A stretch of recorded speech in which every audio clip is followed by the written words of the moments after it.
Ihawan. Kita mag samgyup. Ihawan. Nilinis ko ang aking kitchen. Ayan. Yung aking barbecuehan doon, pinatong ko muna yung mga foam dahil umuulan.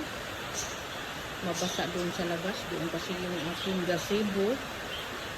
Ayan. Dito yung aking dirty kitchen.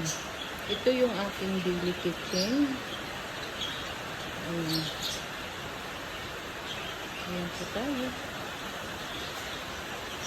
Ang aking pang yakiniko na table. Ayan yung counter.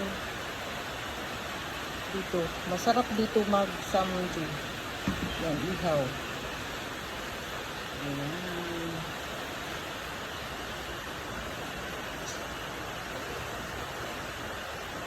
Umulan.